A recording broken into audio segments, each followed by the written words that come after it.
Hello everybody and welcome to another video. Today I have a 2022 Ford Escape sitting in front of me, and today I just wanted to go over a couple of weird things you might not know that the Escape has and why it's actually a lot better of a value than you might think.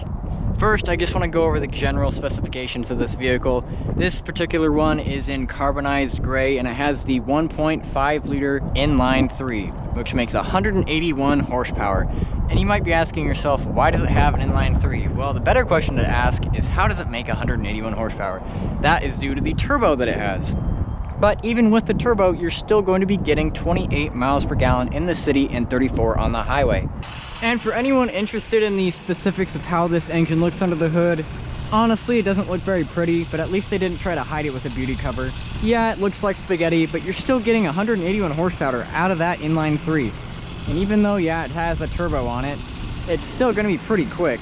There is a 2.5 liter inline 4 that makes 165 horsepower, but it's naturally aspirated, and a 2.0 liter inline 4 turbocharged that makes 250. Not to mention there's also the hybrid trim level. So you have quite a bit of options to choose from. I feel like the inline 3 is a good middle ground between getting the best power and the best fuel economy from your car. I mean, yes, it's not necessarily that 250 horsepower 2 liter, but at the same time, it's still giving you a great amount of range out of it. And you don't even have to pay the extra for the hybrid. Granted, the hybrid will still get you a little bit more, but cost saving, right? And another interesting thing in the interior, oh wait, this isn't a keyless entry, you have to unlock it. It's weird that in 2022 some vehicles don't have keyless entry or actually still require a full physical key.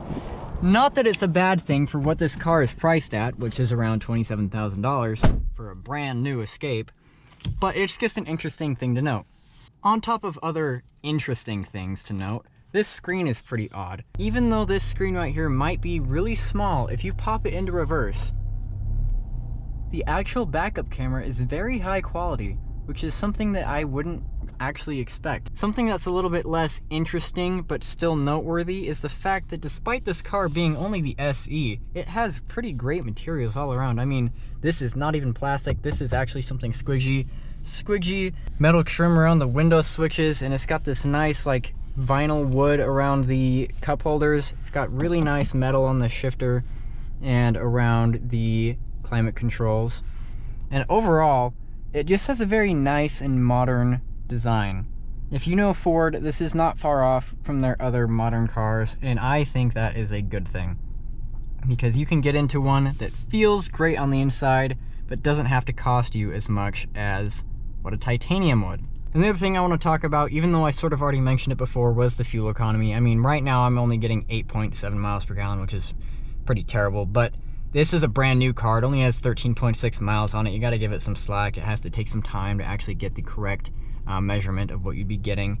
But I would not be surprised if you actually got a little bit more than 28 miles per gallon in this city. I mean, this is a very, very economical car. I mean, not just for pricing, but for gas. And I mean, gas is almost $5 a gallon these days, so sometimes having that inline 3 might just make you feel better than having a V8. And the final thing I want to talk about that's interesting about this car is just the overall look.